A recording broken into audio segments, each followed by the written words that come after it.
The folder arrived on Detective Marissa Kane's desk on a Tuesday morning in March 2024, thin as a whisper and heavy as a tombstone. Cold case number 761847. The label was faded, the paper inside yellowed with age, and the handwriting belonged to someone who had been dead for 15 years. She opened it with coffee-stained fingers, expecting another routine review, another box to check before the file disappeared back into the archives forever. She was wrong.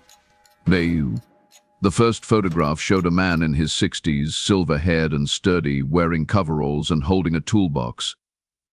His smile was genuine, the kind that reached his eyes.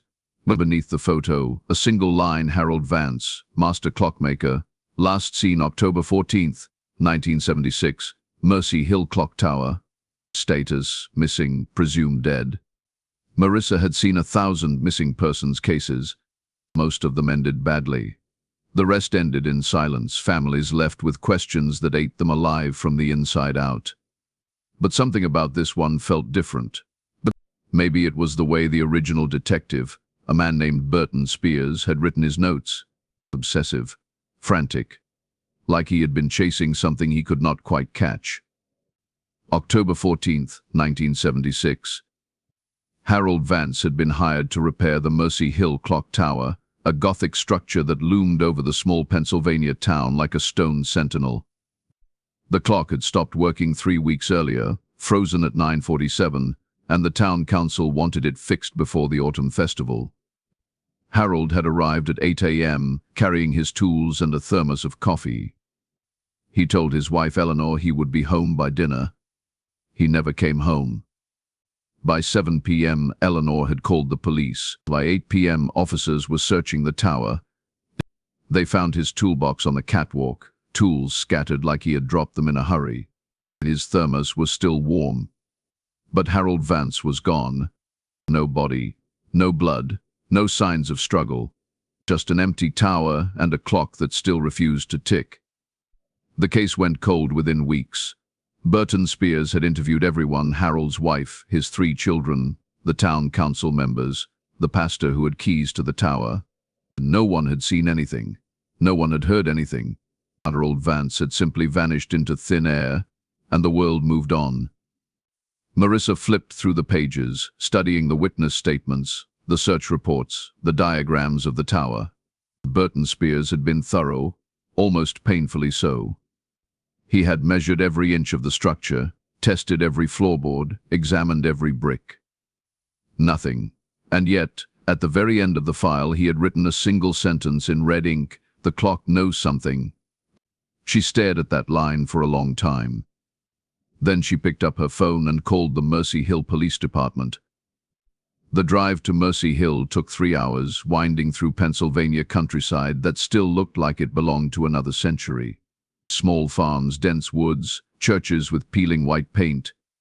The town itself was tiny, population 2,100, the kind of place where everyone knew everyone and strangers were noticed immediately. The clock tower stood at the center of town, rising above the courthouse square like a blackened tooth. It was taller than she had expected, over 100 feet, built from dark stone that seemed to swallow the afternoon light. On the clock face, massive and circular, still read 9:47, 48 years. The clock had not moved in 48 years. Marissa met the current police chief, a woman named Angela Torres, outside the courthouse. Torres was in her 50s, sharp-eyed and skeptical. She handed Marissa a key ring with 3 old brass keys. "You are really reopening this?" Torres asked, arms crossed. "Harold Vance has been gone longer than I have been alive." "His granddaughter filed a petition," Marissa said. "She thinks the case was mishandled." "It was not mishandled. It was impossible." Torres shook her head. "My predecessor, Burton Spears, he spent years on this. It broke him, actually. He retired early, died of a heart attack in 1999. His last words to his wife were about that damn tower." Marissa looked up at the clock face, the frozen hands, the Roman numerals carved into stone. "What did he say?" Torres hesitated. "He said the clock was waiting." The tower door groaned when Marissa pushed it open, hinges screaming with rust. Inside, the air was cold and stale, thick with dust and the smell of old stone. A narrow spiral staircase wound upward into darkness, the steps worn smooth by a century of footsteps. She clicked on her flashlight and started climbing. The stairs seemed endless, circling up and up, past narrow windows that let in thin shafts of grey light. And her footsteps echoed off the stone walls, and somewhere above, she could hear the wind whistling through gaps in the brickwork. At the top, a wooden door led to the clock room. She pushed it open. The clock mechanism filled the entire space, a massive contraption of gears and springs and iron wheels, all frozen in place. Dust covered everything, thick as snow. And there, on the wooden catwalk, exactly where Burton Spears had documented it, was Harold Vance's toolbox. No one had moved it. For 48 years it had sat there, waiting. Marissa knelt beside the toolbox, careful not to disturb anything. The tools were old-fashioned, well-maintained, the kind a craftsman would treasure. A set of wrenches, screwdrivers, pliers, and beneath them, tucked into a side pocket, a small leather notebook. She pulled it out, hands trembling slightly. The cover was cracked, the pages brittle. But the handwriting inside was clear, on Harold Vance's journal. The entries were brief, technical notes about clock repairs, measurements, calculations. But the last entry, dated October 14th, 1976, was different. Found something behind the main gear assembly. The compartment. Should not be there. Going to open it. But that was all. No follow-up. No explanation. Marissa stood, shining her flashlight over the clock mechanism. The main gear assembly was huge, easily 6 feet across, a wheel of iron teeth and spokes. She walked around it slowly, examining every inch, looking for anything unusual. And then she saw it. A seam in the stone wall, barely visible, hidden behind the gear assembly. Not part of the original construction. Someone had cut into the wall and sealed it back up, the mortar slightly different in color. And her heart began to pound. She pressed her hand against the stone, feeling the edges of the hidden compartment. It was roughly 3 feet wide, 2 feet tall, big enough to hold something, big enough to hide something. She pulled out her phone and called Torres. "I need a team," she said quietly. "And a sledgehammer." The wall came down 2 hours later, chunks of stone and mortar crashing onto the catwalk in clouds of dust. Behind it, exactly as Harold Vance had written, was a compartment. And inside the compartment was a metal box. Marissa's hands shook as she pulled it out. The box was old, maybe older than the tower itself, covered in rust and corrosion. No lock, just a simple latch.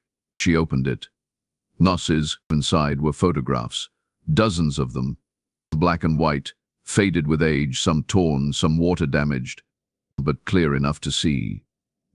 The first photograph showed a young woman, maybe 20 years old, smiling at the camera. Written on the back, Lily Brennan, 1889. The second photograph showed a man in a Victorian suit, standing beside the same woman. Thomas Ashford, 1889. The third photograph showed a group of people, maybe 10 or 12, standing in front of the clock tower. All of them were marked with red X's drawn over their faces. And beneath the photographs, a piece of paper, folded and refolded so many times the creases had nearly torn through. Marissa unfolded it carefully. It was a list. Names and dates. Lily Brennan. October 14th, 1889. Missing. Missing. Thomas Ashford. October 14th, 1901. Missing. Margaret Ellis. October 14th, 1913. Missing. There is two. The list went on. 23 names in total. All missing. All on October 14th. All connected to the clock tower. And at the bottom, in different handwriting, fresher ink, Harold Vance. October 14th, 1976. Marissa stared at the list, her mind racing. October 14th. Every 12 years, like clockwork. She looked up at the clock face, the frozen hands pointing to 9:47. And as she watched, the minute hand moved. Just one tick. One single click. 9:48. The clock had not moved in 48 years, until now. But until now. Marissa stumbled backward, nearly dropping the box. The gears around her began to groan, metal scraping against metal, the entire mechanism shuddering to life after decades of silence. The noise was deafening, echoing through the tower, and somewhere below, she heard Torres shouting. She grabbed the box and ran for the stairs. Behind her, the clock struck once, twice, 3 times. It kept striking. 4, 5, 6. She was halfway down the stairs when it struck 10, 11, 12, and then, impossibly, 13. The sound echoed across Mercy Hill like a death knell. When Marissa reached the bottom, Torres was standing in the doorway, staring up at the tower, her face pale. "That is not possible," Torres whispered. Marissa held up the box. "We need to find out what happened to these people. All of them." Torres looked at the list, her eyes widening. "You think Harold Vance found this?" "I think Harold Vance found this and tried to stop it." Marissa looked back up at the tower, at the clock face now reading 9:48. "And I think something took him for it." The next morning, Marissa sat in the Mercy Hill Library, surrounded by newspapers from the past century. The librarian, an elderly man named Frank Grayson, had pulled every October issue from 1889 onward. The pattern was undeniable. Lily Brennan, 1889, vanished while cleaning the clock tower. Thomas Ashford, 1901, vanished while repairing the bell mechanism. Margaret Ellis, 1913, vanished while painting the clock face. Every 12 years, every October 14th, someone entered the tower and never came out. "Why did not anyone notice?" Marissa asked, spreading the articles across the table. Frank shook his head. "Mercy Hill is a small town, detective. People move away. People die. And 12 years is a long time. By the time the next person went missing, most folks had forgotten the last one. But Burton Spears figured it out. Burton was obsessed. He spent his retirement in this library, going through every record we had. He knew something was wrong." Frank leaned closer, lowering his voice. "And I think he knew what was in that compartment." Marissa looked up sharply. "Did he tell you?" "Not exactly. But the week before he died, he came in here looking for one specific book. It took him 3 days to find it. Some old journal from the 1800s, written by the man who designed the clock tower, a fellow named Isaac Whitmore." "Do you still have it?" Frank smiled grimly. "I do, and you are not going to like what is inside."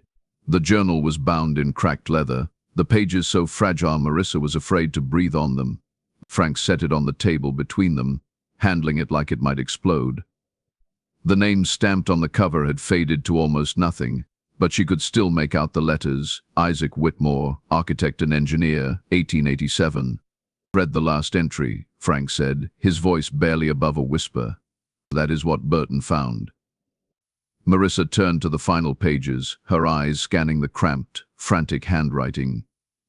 The entry was dated November 3rd, 1888, just months before the clock tower's completion. "I have made a terrible mistake. What I thought was genius, what I believed would ensure my legacy, has become something far darker. The design was given to me in a dream, every detail perfect, every measurement exact. I thought it was inspiration, a gift from God himself. But the voice in the dream made me promise something in return. The payment. A tithe. Every 12 years, on October 14th, the anniversary of the day I began construction. The tower demands its due. I tried to refuse after I woke. I tried to change the plans, but my hands would not obey. It was as if something else guided them. The tower is nearly finished now, and I am afraid. Afraid of what I have built. Afraid of what it will do. May God forgive me for what is coming." Marissa looked up at Frank, her throat tight. He built the tower knowing it would kill people. Not knowing, fearing. Frank closed the journal carefully. Isaac Whitmore hanged himself 3 weeks before the tower was completed. His body was found in the clock room, right where you were yesterday. The town council hired someone else to finish the work, and the clock started ticking on October 14th, 1889. Lily Brennan disappeared that same day. "This is insane," Marissa said, but even as she spoke, she knew it was true. The pattern was too perfect, too deliberate. So what? The tower is cursed. It takes someone every 12 years, like some kind of demonic sacrifice. Frank did not answer. He just looked at her with sad, knowing eyes. Marissa did the math in her head. Harold Vance had disappeared in 1976. 12 years later would have been 1988. Then 2000. Then 2012. She grabbed her phone and called Torres.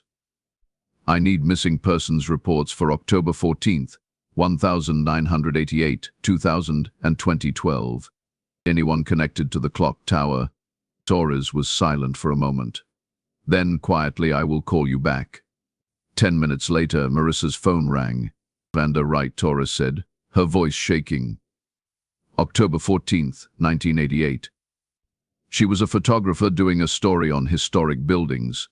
It went into the tower to get shots of the clock mechanism. Never came out. We searched for weeks." And 2000.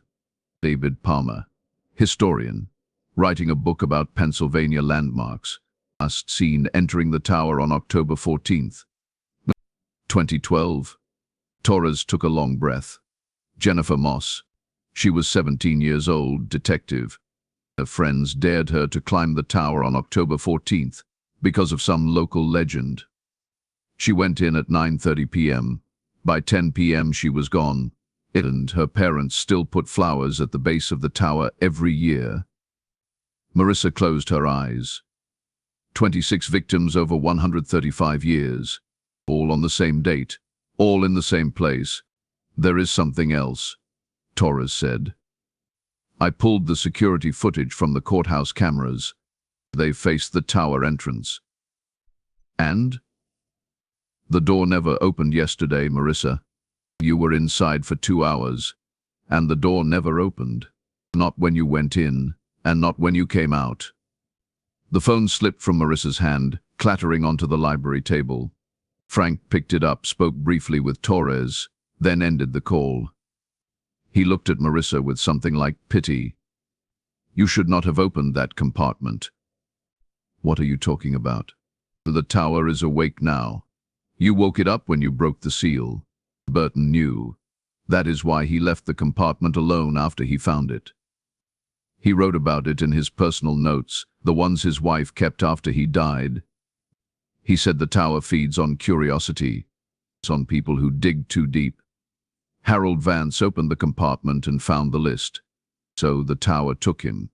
Burton found the compartment but did not open it. So the tower let him live, barely. Marissa stood up so fast her chair fell backward. "Look, you are saying this thing is alive? That it has been hunting people for over a century?" "I am saying you need to be very careful, detective. Because October 14th is exactly 11 months away. And the tower never forgets." Back in her motel room, Marissa spread everything across the bed. The photographs, the list, the copies of newspaper articles, the journal entries. She had solved murders before, tracked down killers who thought they were untouchable. But this was something else entirely. "How do you fight a building?" Her phone buzzed. A text from Torres, found something in the evidence locker. Burton's personal files. Bringing them over. 20 minutes later, Torres arrived with a cardboard box, sealed with evidence tape dated 1999. Inside were notebooks, dozens of them, all filled with Burton Spears' handwriting. The obsessive documentation of a man trying to solve the unsolvable. Marissa started reading. Burton had not just investigated Harold Vance's disappearance. He had gone back, researching every victim, tracking down their families, interviewing anyone who remembered them. And he had found something. All victims entered the tower between 9 p.m. and 10 p.m. on October 14th. All were alone. All were investigating or working on the clock itself. The tower does not take random people. It takes those who threaten to expose it, those who get too close to the truth. Marissa looked at Torres. Harold was going to tell people about the compartment, and that is why it took him. And Burton figured that out, so he kept quiet. He documented everything, but he never made it public. He was protecting himself and protecting everyone else. Marissa flipped to the last notebook, the one Burton had been writing in the week before his death.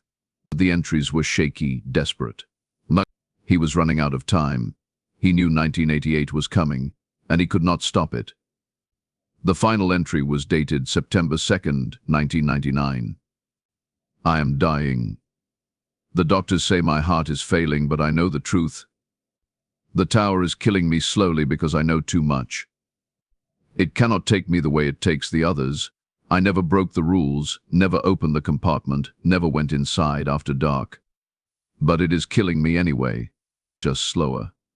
I have hidden this evidence where it will be found eventually, when someone brave enough or foolish enough comes looking. If you are reading this, you are that person. And I am sorry. Because now the tower knows about you too. Marissa set the notebook down, her hands numb. We need to destroy it, Torres said quietly. The tower. We need to tear it down before October 14th, 2025. The town will never allow it. The clock tower is a historic landmark. The people would fight the demolition for years. Then what do we do? Marissa looked at the pile of evidence, the faces of 26 victims staring up at her from faded photographs. And she thought about Jennifer Moss, 17 years old, who had climbed those stairs on a dare and never climbed back down. We finish what Harold started, she said. We expose it. We make this so public, so undeniable, that the tower can never take anyone again. Over the next 3 weeks, Marissa worked like a woman possessed. She contacted the families of every victim, collecting stories, photographs, testimonies. She hired engineers to examine the tower's structure, historians to verify Isaac Whitmore's journal, journalists to cover the story. She filed reports with the state police, the FBI, anyone who would listen. And slowly the story spread. Local news picked it up first, then regional outlets, then national. The Mercy Hill Clock Tower, once a forgotten landmark in a forgotten town, became famous, infamous. Nagwall and the town council tried to shut it down. They threatened lawsuits, claimed Marissa was fabricating evidence, demanded her badge. But the evidence was overwhelming. 26 people, all missing, all connected to the same location, all on the same date. And the pattern was undeniable. By late October, the tower was surrounded by security cameras, motion sensors, and round-the-clock police surveillance. The entrance was sealed with steel bars. No one could get in, no one could get out. October 14th, 2025 arrived on a Tuesday. Marissa spent that day in the courthouse square, watching the tower. A crowd had gathered, hundreds of people, some curious, some skeptical, some genuinely afraid. News vans lined the streets, reporters doing live broadcasts, cameras pointed at the clock face. 9 p.m. came and went. The tower stood silent. 9:30 p.m. Still nothing. At 9:47 p.m., exactly 49 years after Harold Vance had disappeared, the clock began to move. The crowd gasped as the minute hand clicked forward once, twice, 3 times. The mechanism inside groaned and screeched, and the sound of gears turning echoed across the square. Marissa felt her heart hammering. This was it. The moment the tower would try to claim its next victim, but the steel bars held. The cameras kept recording. The crowd kept watching. The clock struck 10 times, then 11, then 12, then 12, and then, just like before, it struck 13. But this time something different happened. The clock face cracked. Not the glass, but the stone itself, a jagged fracture running from the center outward like a spiderweb. And from inside the tower, a sound. Not mechanical, not human.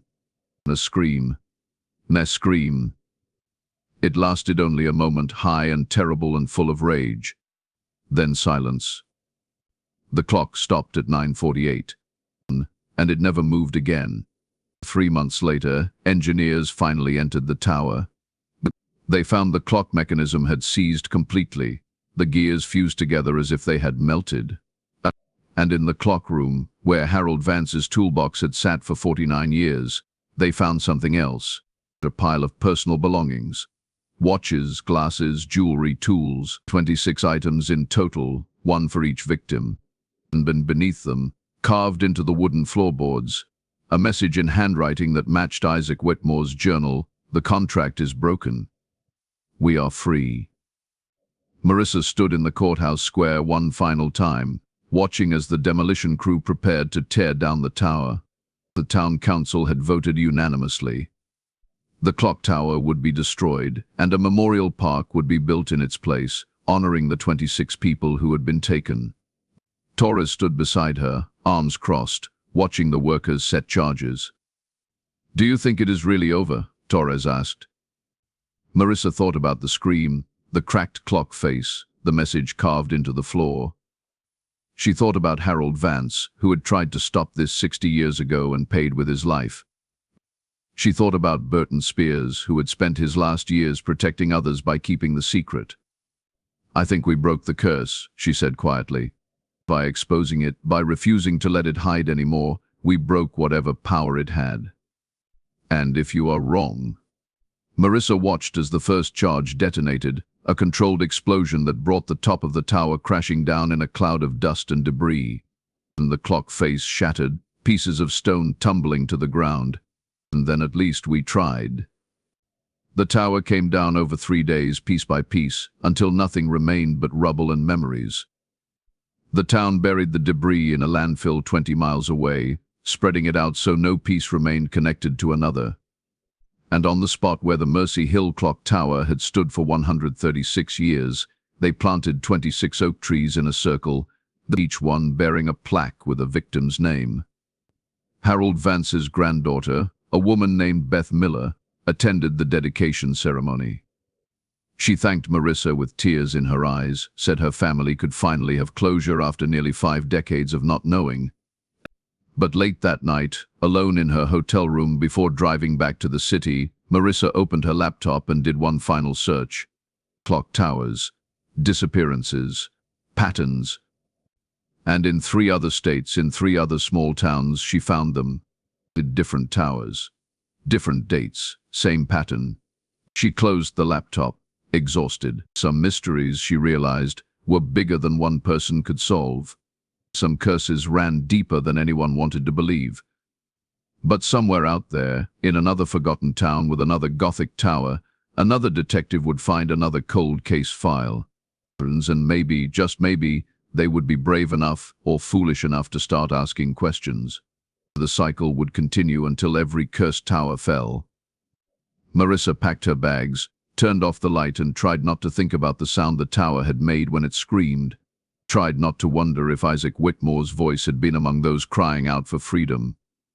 She left Mercy Hill the next morning and never went back. But sometimes, late at night, she still heard the sound of a clock striking 13. And she knew somewhere the towers were still counting.